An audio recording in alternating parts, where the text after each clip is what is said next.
Your Steve Jones Show podcast is loading now. The Steve Jones Show podcast is sponsored by Sunbury Motors, North 4th Street in Sunbury, and Sunbury Motors Kia, routes 11 and 15 in Hummel's Wharf. Sports talk where your voice counts. This is the Steve Jones Show on News Radio 1070 WKOK. Now from the Sunbury Motors studio, here's Steve Jones. Sunbury Motors, 4th Street in Sunbury. Sunbury Motors Kia, routes 11 and 15 in Hummel's Wharf.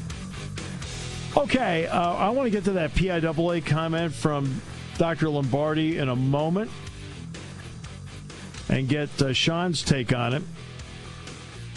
But first, our play-by-play call of the day. It's not a bunt single, it's a bunt double. The 1-1 pitch for with a bunt. It's down the third base line with the base hit, and he might go for two. He's going to try for two, and he's going to make it a stand-up double on a bunt. How about that? Okay. So that's Mike Shannon with the call on the Cardinals radio network. So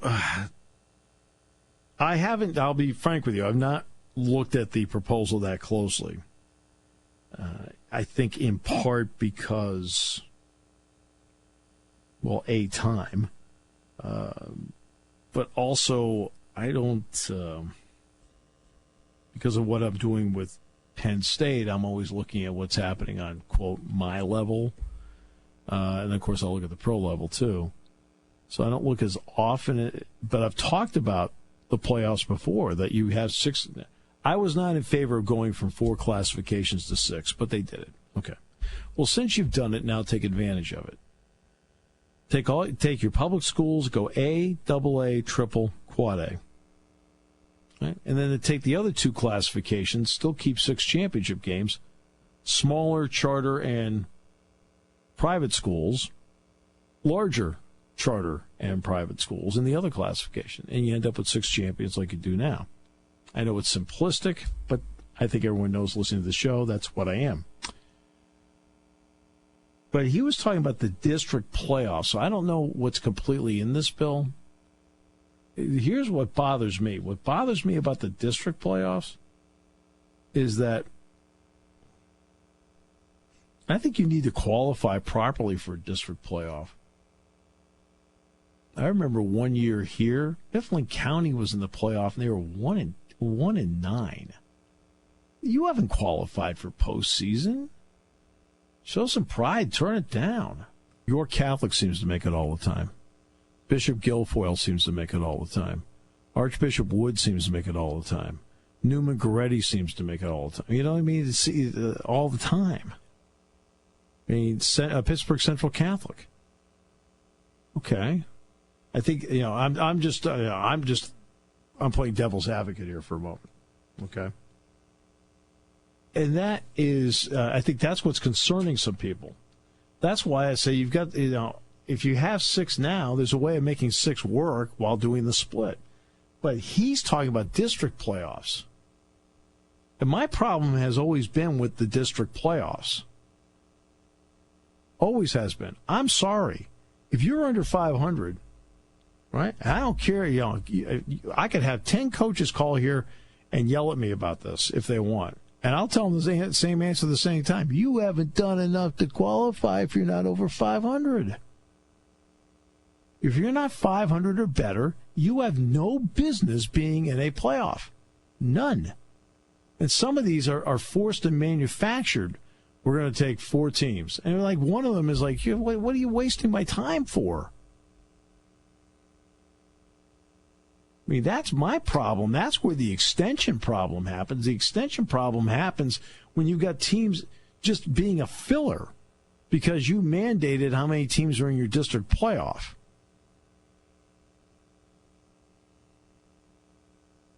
And I thought one of the better things that we saw this year was Shikellamy saying no. What was Shikellamy, 1-9? Yes. And they could have played, I want to say, Selinsgrove? Who could they have played? It was either Selinsgrove or Midwest. It was one of the two. I thought, well, right. Midwest. Then. And they said no. It was one of the teams. It was the 5 seed then moved up to the 4. So, yeah, it was Midwest. Selinsgrove was the opening round for districts. Well, like somebody will be 4-6, we're in the district playoffs. I first of all, I sit there and go, what are you doing? To me, you've got to earn a record to get yourself to a district playoff. I mean, it's interesting. People complain about how many teams are in the NCAA tournament. They complain about how many, obviously everybody. Now, obviously, I'm in something where everybody makes, but that's, in a conference tournament. Okay. And obviously, I've done games where Penn State's been below 500. I mean, I just did one this year. Penn State was, 14-17 on the year, played the opening round against Minnesota, lost. But the district playoffs, I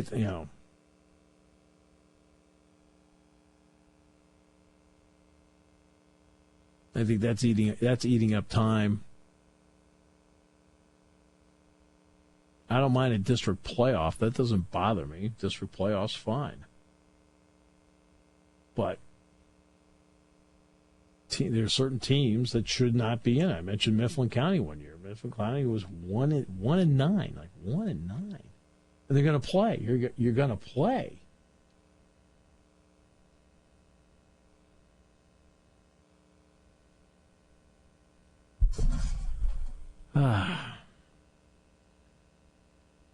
What good is that going to do you? Just like people complain about the 5 and 7 teams in bowl games. Was there 3 of them? 2 years ago, 3 years ago? And I completely understand that. Completely get that. And I remember that. You remember that year? I picked all 3 of them to win.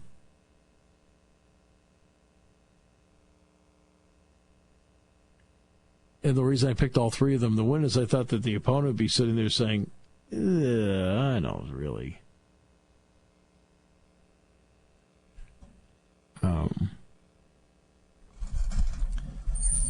We don't really need to play them. We're not motivated enough. And that was my theory. And it turned out that all 3 of the 5 and 7 teams won. So they all ended up 6 and 7. But when it comes to the district playoffs, starting earlier now, so the first game of the season will be Friday night, August 23rd, correct? That is correct. Okay. Instead of starting August 30, they'll again, this is the 4th year now they've done this? That sounds about right. Yeah, 3 or 4. Right, yeah. Yeah. It was always the Friday night going into Labor Day weekend. That was always a traditional start. So August 23rd they start. Okay. I'm all right with that. And then the season ends, I want to say Halloween week. So the last game of the season would be October 31 or October 24. Or the last Friday in October. Correct. So 31. 31? No. Actually, October 25th is the last Friday, off the top of my head. You're going to have to look this up. But I want to say October 25th is the last Friday in October. He's looking. Yep, that's correct.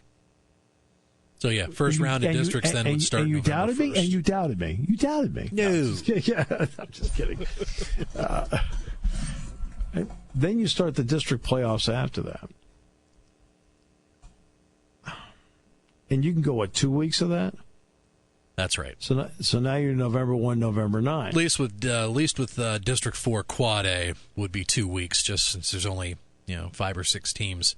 But the classification below with Lewisburgs and the Loyal Sox of the world and Southern Columbia's, they take an extra since you have 8 teams involved. See, but you got to just go with 4. I'm sorry, 4. You didn't win enough to get there. I mean, what does that do? I don't understand what that does, going to with 8 teams. What does that do? There's actually well over a dozen teams in that classification with Lewisburg and Loyal Sock and Central Columbia, Southern Columbia. So there are quite a few teams that in that class, they don't make the cut in AAA, District 4 AAA. Go with 4. Yeah, like with Quad A, they just jump right into the district semifinals in week 1. Fine. That's what they should do in every classification. Now, so to win AAA, you have to play 3 extra games. I remember I was talking with George Landis a couple of years ago. Jack and I were talking with George. And I want to say at the time, he might have been coaching CD East, I think, something like that. And so Jack looked over, he said, so, did you have a playoff game last night? He goes, yeah, he said our first playoff game was last night. He says, how many more are you going to win? A couple more to win the state championship? He goes, no, 5 more. So in other words, you play 10 regular season games and 6 postseason games? You end up with a 16-game schedule if you go to the championship game? 16 games? Really? This is high school. This is high school. The NFL plays 16 games. College football plays 12 with a bowl game 13. You got teams playing 16 games on the high school level? That's because, no offense to the AAA people here, but I'm sorry. You're going to tell me teams 5 through 8 are, here we go? No.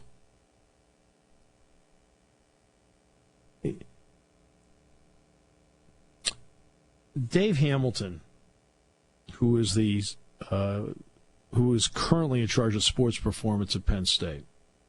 They put the chips in the to gather data in the uniforms. Dave is going to be leaving. He's taking a same job with the Tampa Bay Buccaneers. I talked to Dave today. And Dave was talking to Jack Ham and me on the plane a year ago. And he was showing us data that in the past, let's just use 100 as the top out number, okay? Let's be fair. If you go from preseason the way it used to be, the graph goes down, and in mid-October to November, it takes a dramatic downturn. Penn State has changed its practice regimen, both in preseason, in season, but also how they approach games. And the graph on fatigue with this approach starts at 100 and gradually, it still goes down because there's so much wear and tear, but it gradually goes down, but nowhere near to the cratering of the old method because of proper usage. How many of these guys are playing 2 ways in high school football, Sean? How many are playing 2 ways? Quite a few for sure. And you're now asking them to play a couple of extra games? Very rare that you hear about a high school player that only sticks with one side of the field, one side of the ball. And now you're going to ask them, instead of playing, let's just say you win your district and you get to the first round. You're asking them to play 13 games. 13 games. And if they win that, now you're at 14 games. Look, I loved playing games. That was the best part of it. But it's all the practice you got to go through. And at the same time, the fatigue. Yeah, your conditioning is good, but your conditioning is not as good as it is on a college level. It's not as good as it is on a professional level, even though the people at the high school level do a very good job. But I think,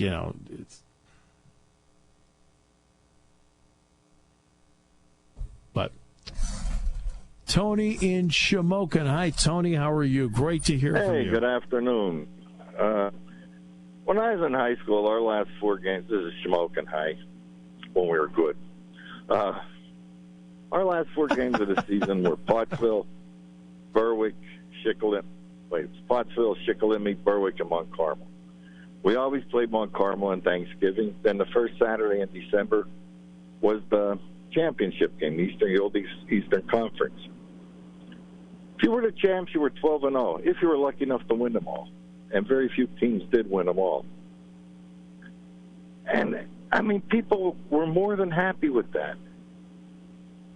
When a few years ago, Shamokin went to the playoffs. I don't know if they won one game or they won 3 games, and they played an undefeated Clearfield team and beat them. I mean, that stuff is, I don't know. I like everything older, I guess.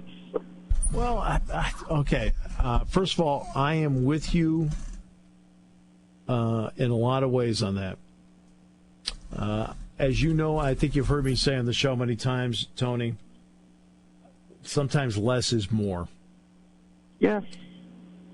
And I think that they're pushing this too far, and my concern now is actually for the student athletes, not just the system itself, because I've learned a lot more about sports performance in the last 3 or 4 years because of a guy like David Hamilton, who's now taking the job with Tampa Bay with the Bucks, about fatigue. Well, every athlete at the end of the year, as you know, Tony, now you probably weren't banged up at the end of the year. You were, of course, a superior. Oh, yeah. I superior heard specimen. about that if you're mentioning it. I know you don't like to brag. I'll do it for you. The story gets better with age. Right. But as we all know, all of us who played any sport at any time, at the end of the year, you're hurting. You're banged up. Yeah. Yep. And yet they keep asking these. Let's just keep on football for a moment. They keep asking you to play more. 15 or 16 high school football games is way too much. I mean, the end of the football season, we're ready to play basketball or wrestle, whatever you did. Back then, the state champion was 17 and 18 and 0 in wrestling. You didn't wrestle 40 matches. And then it was on the track and field or whatever you wanted to play, baseball. Yes. You go out, you play football, you play basketball or wrestle, and then you run track or play baseball in the spring. Yeah. Obviously, I held the first discus record at Shamokin. The first year we had track, I was the first one to throw the discus, so I held the first record. Tony, you've always had the ability to beat the system.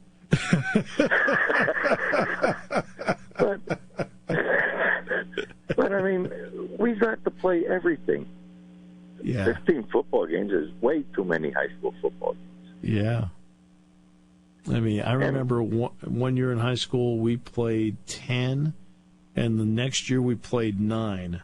The other team was afraid to play us. So we were such a juggernaut. But at the end of the year, our last game was on Thanksgiving Day. We had 2 high schools in my town, so we played our crosstown rival on Thanksgiving. And it was good enough. Not one of us thought about playing in the state playoff. And the team I was on my senior year, we were a very good team. But we didn't think about, I wish we could play for the state championship. The state championship never even entered our mind. We wanted to win the Eastern Conference. If not, we wanted to beat Mount Carmel. Right. And we wanted to be, in our case, was Enrico Fermi. Right? Now, I mean, one old guy that could split the atom, I mean, I thought our chances were good. But he was Italian, so your chances weren't that good. Tony,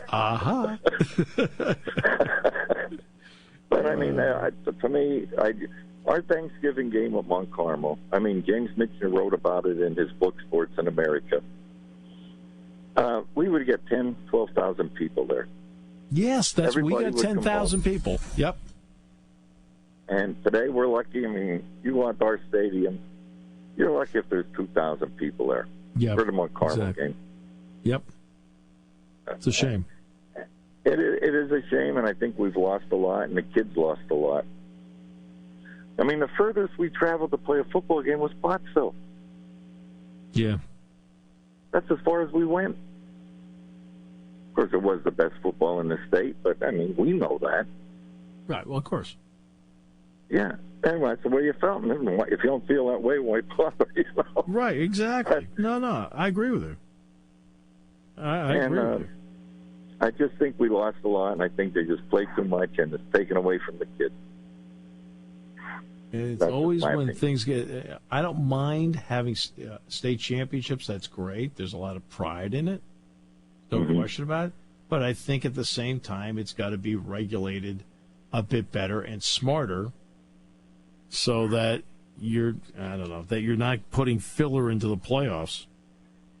Well, like that Clearfield team that lost to Shamokin at 1-1 football game. They shouldn't have been in a playoffs. Why they? Of course not. Of course not. How do you think that team built? They probably built up for a couple of years for that team. Yeah. And like you said, how do you get up for 1-19? You can't. I mean, that's the no. Oops, Tony, I got another call. I'm not surprised. Your fan club won't let you alone. Hey, have a great day, guys. You too. Tony Knopp, next half hour here on News Radio 1070 WKOK. It's been a great spring at Sunbury Motors Kia, and they want to keep the strong momentum going into summer with the Summer Sticker Sales Event. Wanna see ya in a Kia. Sunbury Motors Kia.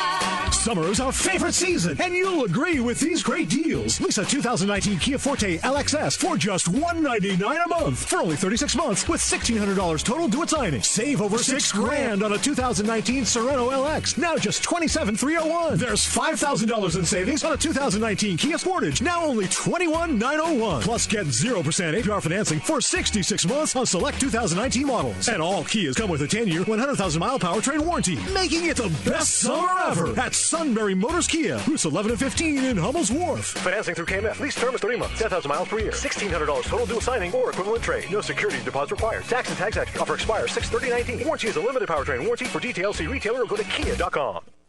Taking your calls at 800-795-9565. This is the Steve Jones Show on News Radio 1070 WKOK. Now, from the Sunbury Motors Studio, here's Steve Jones. Sunbury Motors, 4th Street in Sunbury. Sunbury Motors Kia, routes 11 and 15 in Hummel's Wharf. Let's get right to it. The incomparable Tony Knopp is with us, as fine a guest as anybody's going to get. Tony, welcome. Always a pleasure, my friend. I hope you're well. Everything's going great. Hope it's well by you guys. I hear there's been no sunshine for the end of June for you guys. We will turn the corner, and when it happens, it will be dramatic. We're hoping so too. That's the whole selling point for Los Angeles. And I'm watching the Kauai parade, and it's sunny and beautiful in Toronto. It's 61 and raining here. It's all turned around. It's obvious where you should stay then. Right. What does it say about the NBA in particular, and this does happen in baseball too with Scott Boras, that an agent like Rich Paul can have some of the leverage that he does have with a client? It will be very interesting to see what happens with the NBA's collective bargaining agreement the next time it comes up in a few years here. One, because the agents and the players have so much power because of the seemingly lopsided effect that a superstar has on a team. But at the same time, you have this salary cap that's based on revenues, and that revenue formula is outdated. Right, that revenue formula was put together when the Golden State Warriors were selling for $400 million in 2012, or when Donald Sterling, had the Clippers, valued at $150 million, and they ended up selling for $2.1 billion. So you have this really interesting circumstance now where the talent pool is getting a lot deeper, the players are getting a lot more powerful, and then you have people on both sides of the analytics spectrum saying, because baseball's got a totally different problem, but on both sides of the analytics spectrum saying, it's a superstar-driven league, and then others saying, well, is it really a superstar-driven league? Because in the NBA Finals, for the last 5 games, none of the starters were top 5 picks. Right. So what it says to the league is they're going to have a really interesting and maybe nasty conversation in collective bargaining in 2 years, because these owners have gotten paper wealthy to the point where you have the Warriors saying, we'll just pay the quadruple repeater tax and have a $400 million payroll when the salary cap's 118. And now I'm reading that the Sixers, Bucks, and Raptors are considering doing it. And you and I know where that goes. Where that ends up is you have 8 teams that are going for it, and everybody else just tanking. Right. And, in fact, Toronto one step further. They did not have a single lottery pick on the roster. No, and the interesting thing for them is even in that scenario, so they've built it the way that you believe the league would want them to build it, right? They have a lot of guys who didn't move around in free agency. Marc Gasol got traded from the Lakers to the Grizzlies, and then he gets traded to the Raptors. Kawhi Leonard, even though he can't supermax because he, doesn't have 10 years of service, but he was traded from the Spurs to the Raptors. Now we both know that he kind of held out and forced the trade. But so now you have this team. You have two totally polar opposite teams, and it's exactly what we were just saying, where the Golden State Warriors have a super high-cost free agent that came in, and they brought in DeMarcus Cousins on the mid-level. Then you have the Raptors who are built right, and both of them really only have like a 2-year window before this becomes economically unfeasible for them. So is that what the NBA is becoming now? Like, I've got this 5-year window, and then after that I got to dump everything and rebuild for 5 years. Is that really what the league wants? And it's so fascinating because I don't know how they're going to figure it out. Because if you're the players, you're going to say, you know what, the salary cap should extend into the G League team. And if we're going to be in a situation where guys like DeJounte Murray or Jamal Murray or guys are going to show up that are going to be superstars that we didn't know were going to be superstars, we need to have the money, the resources, and the allocation to be able to do that with our minor league system. Right. So it is going to be this Kawhi Leonard thing will be so fascinating, and Rich Paul has started it all off by saying we demand to go here. Right. And they got what they wanted. You're talking about exactly money and we're talking about money and resources. Well, the hard thing about it is if you're in New Orleans now, you just picked up 3 first-round picks. I thought, look, I live in Lakerland. I'm not a Laker fan. It's an awfully steep price to pay. LeBron's going to be 40. And, look, if you look at the dynasties for the last 20 years, the only one that's lasted longer than 5 years has been the Spurs. And that is an outlier of a situation where you have a superstar in Tim Duncan who took less money and wants to be in a small market. But every other dynasty, the early Lakers, the Lakers again in 2010, the Celtics with the Big Three, the Heat with the Big Three, and the Warriors, all at year 5 broke apart. Right. There's obviously been more money. You talked about the Clippers going for $150 to $2.1 billion, which is remarkable. TV contracts are very high in every sport. Labor is very high in every sport. You talk about what it costs to go to a Laker game. Is there a concern in your business when you talk to the corporate partners that there's a line that they're starting to skirt with that won't send the markets higher? It's interesting what we see with the companies. We just talked about how in Europe, I actually didn't draw the analogy, but the danger that the NBA has and that the MLB has already found themselves in is that you have a collection of teams that are actively going for it and the vast majority that are not. You have haves and have-nots. And North America is trying to create a system where there's an interchange between those, right? So it's tough to say that for 5 years you're good and then 5 years you're bad, but the alternate universe is European soccer where it's literally the same 5 teams every year for 30 years. Right. I think the same analogy is starting to be true on the corporate side. You have really big players on the corporate side who are so forward-thinking about how they're investing in sports and live events, and they know that that's what the boomers like to spend their discretionary income on, and it's what the millennials spend all of their income on. So you get these brands, like we have a lot of them here, like Anheuser-Busch and Verizon and MGM Resorts, who are doing everything they can to just get fully, deeply integrated into the actual event itself, right? And, so for MGM Resorts, that means your experience in Vegas carries forward to your experience when you're placing bets at the Capital One Center in D.C. Capital One's another one of our customers, and the D.C. Monumental Sports, which owns the Wizards, they're partners of ours. And they're creating this whole thing where we're going to know where Steve Jones is, and we want to know where he is, what he's spending, what he bets on, what he buys, and what he doesn't. And what's happening there is it's leaving less room for the have-nots, right? So 20 years ago, you had, Larry Smith's construction company was a big partner, and that's still the case in college a lot. Those guys and girls are getting pushed out a little bit or not as incentivized to spend because of how this is starting to matriculate into the consumer spend. So the reality is, Darren Ravel spoke for us years ago from ESPN at one of our conferences, and his theory was we're going to see smaller venues, and the majority of the venues are actually going to be controlled by brands. So it's going to be like the Samsung deck at Capital One Arena, and they're going to control the tickets for that deck. And I don't know if that's too far off from where we're headed, to be honest.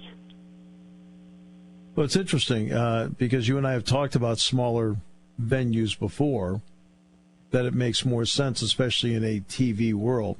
But you have a lot of TV contracts coming up for play. The new commissioner of the Big Ten is going to have to deal with one in 2022.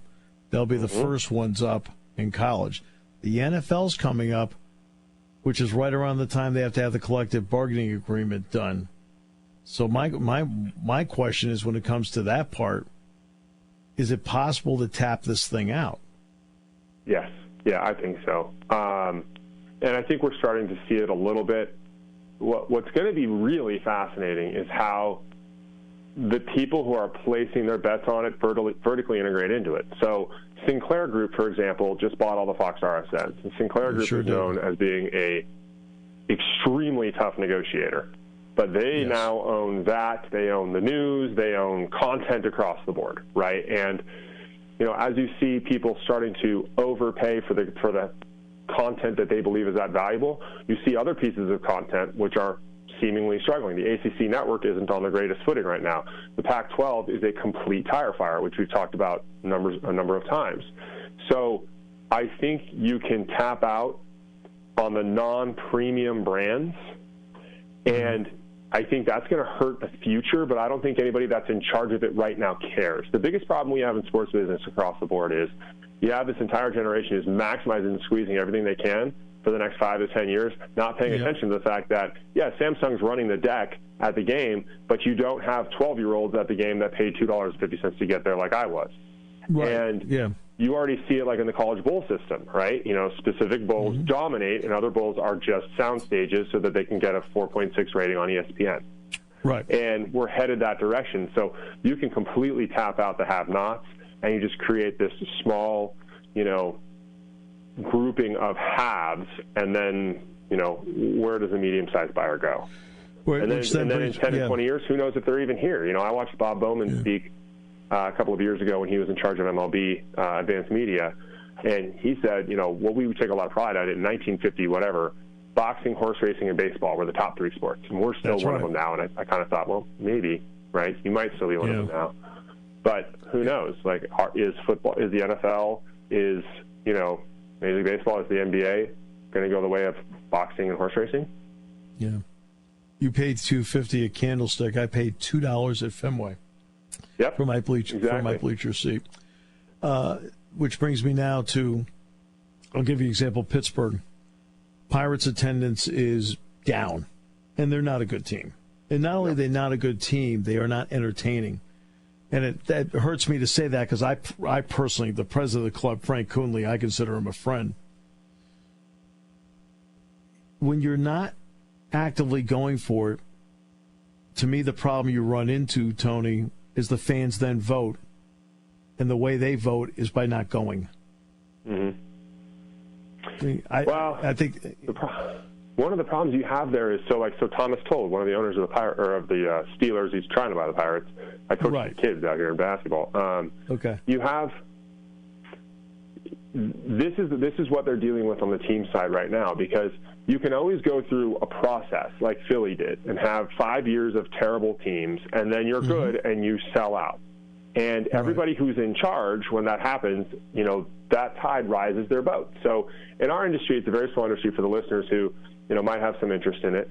If you happen to be working at the Cleveland Cavaliers when LeBron James showed up the first time, there was a group of about 18 people there who were all really impressive people, but their careers skipped 3 levels because they were there when they built that experience. And the same thing happens at a lot of these teams as they get good and bad. And that's really all they're incentivized to do. So they're not incentivized to sit and look, as the Pittsburgh Pirates, to sit and look at the community and say, hey, are we really setting up for having fans here in 20 years?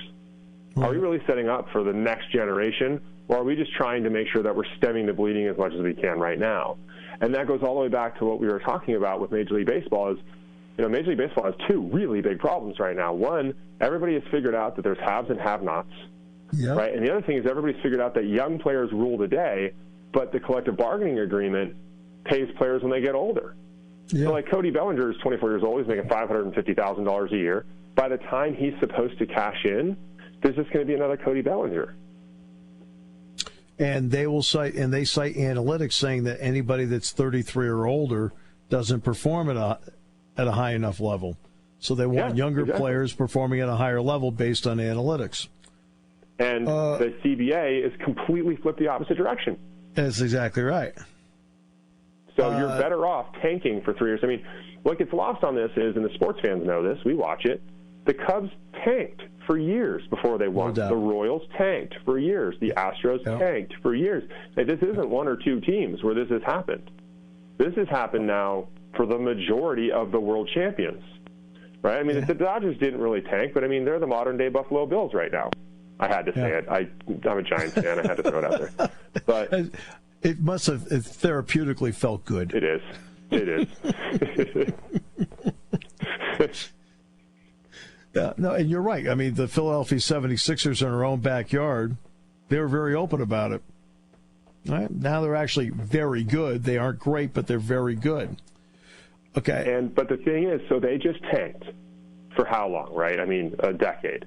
And they collected a bunch of assets, and they made a run, and they were okay last year, and now you're starting to build a fan base. And then they were pretty good this year, and you're building a fan base. And now what?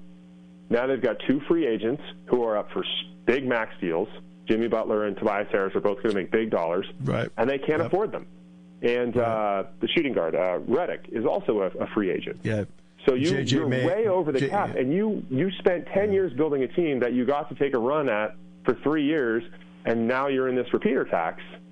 If you go into next season, it's just, man, I do not envy the fact that they have to try to figure this out, because the other way to do it is to just say, forget it, eliminate payroll, eliminate the salary cap, and then we turn into European soccer where you have the same 5 teams every year. Right, every year, same 5 over and over again. Daniel Kaplan on The Athletic wrote a thoughtful article today about a cashless Super Bowl and Wimbledon being cashless. In other words, don't bother bringing currency to the venue. They'll take plastic, or they'll off your phone your debit. And it looks like the Falcons are going to do it. Atlanta United's going to do it. Tampa Bay Rays are doing it. And Tottenham is doing it in their brand new mega stadium. Is that the trend that you expect to see as time goes, that it's going to become cashless venues along with kiosks for gambling at the venues? It's going to move so much faster than the fan thinks it's going to move towards, first of all, being totally cashless and totally paperless. We're there. The technology exists. It's been tested. It works. People are doing it all over Europe right now. A lot of the European teams, especially in the English Premier League, have been using RFID or tap to pay for years. And the reason they do it is 2 things. One, they want to know who you are, right? They were going to make the argument that this is about security and it's about ease of use and convenience, and that's all well and good, but that's not what it's about. They want to know who you are because they want to sell you more potato chips. They want to sell you jerseys afterwards, and they want to, that's what they're there. That's what they're trying to do. And they're trying to trade you convenience for this, and that convenience means you're going to buy more beer. Because imagine a world where you don't have to wait in line to buy a beer because you don't have to wait for people to pay. You literally walk up, take one, scan your phone the way you would scan it onto a boarding pass for a plane, and walk away with your beer. And you could legitimately, Ticketmaster's presence system, they're the first ones doing this, but a lot of people are right behind them. I could walk up, and if you were an usher at the stadium during the Michigan game, and I've got 3 beers in my hands and 2 hot dogs, I don't even have to pull my ticket out. Just because I'm standing in front of you, you could pull your phone out and say, hello, Mr. Knopp, your seat's right down there. So these things are not just here. They're coming a lot faster than everybody thinks. Cashless will be the norm. And then a few municipalities are trying to legislate against it, saying that it's ageist. There's another word for it, but it's basically ageist, that there's a population that's not cashless and doesn't ever want to be cashless, and they don't feel secure doing that. They're not savvy enough technology-wise, Right, but they're losing that battle all over. So this battle's already happening in New York City on the consumer side. So there's a lot of restaurants that are cashless now, especially QSRs. And this has already been legislated, and they've sided on the side of cashless is civil. You can do it. So the only thing that would stop that from happening when you're talking about a professional team or a college team is a lot of those venues actually have municipalities that have invested in them. So they use the bond measure to pay for the stadium, and they're going to try to use that argument that, well, you have to look out for the citizenship because they actually put this together. I don't think it's going to hold up. No, I don't think so either. Pebble Beach, a huge corporate success? It was okay. The weather wasn't very good, so you lost a little bit there. Yeah. But, they generally do better. The corporations, believe it or not, you and I would rather be at Pebble Beach, but they'd rather be in the big market. So Wingfoot will do better next year than Pebble did this year. Yeah, they'd rather be at Bethpage Black. They'd rather be at Wingfoot. Right. They love the U.S. The corporate people love the New York City feel. Love it. And they love the idea of being in that time zone. The Midwest does okay. When they stick around Chicago, they do pretty well. But, the West Coast bias doesn't just exist in, quote-unquote, the media. It exists on the corporate spend as well. A lot of people spend money out here. Silicon Valley in particular does very well. But when you're talking about national events, the exposure is just bigger, stronger. The ticket price is higher. Sponsorship dollars are higher, all when it's, on the East Coast. Yet the ratings are off the chart because you had primetime television golf. Always. Yeah, you're not going to get primetime television golf at Wingfoot. No, you're not. So the TV numbers do better, but the corporations don't really. The only way the corporations care about the TV numbers is when they're, throwing a logo on a bag or when they're advertising during the actual event. When you're actually taking somebody to the event, they prefer it to be back there. So Victor Hovland having Oklahoma State on his bag did nothing for the corporate people. And he's not going to have Oklahoma State on his bag as of yesterday. I think he probably declared he was pro, right? Absolutely. He's going to Cromwell, Connecticut, and the Travelers, and guess what? There'll be no Oklahoma State on his bag this Oklahoma week. State. Yeah, he's going to have a shiny new bag with a shiny new logo on it. I guarantee that. Shocking. Tony. Believe it or not, a half hour's up. Goes so fast. It flies by because there's a lot of interesting topics to talk about. As always, you handle them perfectly. I had one thing I desperately wanted to get your opinion on because we're out of time. I've got to bring it up. But go how ahead. refreshing is it to watch the Women's World Cup and not see world-class football players flopping all over the field? I would love to see an analysis of how few dives there are in the Women's World Cup versus the men's. It's fantastic. It's ball movement. There's flow. And the only time somebody goes down is if there's a legitimate tackle on a play on the ball. It's amazing. The men need to take notes. It's so much more fun to watch. And I talk about this in basketball all the time. And you know what? The last month of the season, you had guys flopping, and it wasn't getting called. Yeah. So, I'm of the opinion in college basketball that the first 2 weeks of the season, anybody who flops, you get a technical. I wish they would do it that way. The flopping is killing all sports. I mean, you're a 200-something pound, beast. I couldn't knock you over with a running start, and now all of a sudden you look like you got shot because somebody, clipped you with a cleat. Come on. Really? Yeah. You're a finely conditioned, well-tuned athlete, and it just took that to do that? It's absurd. It drives me nuts. Tony, thanks so much. I look forward to our next conversation very, very much. All right, my friend. Thanks. Tony Knopp. Wow, that was some half hour. We covered a lot of ground. You're listening to News Radio 1070 WKOK Sunbury. You can hear us anywhere in the world with the Sunbury Broadcasting Corporation app.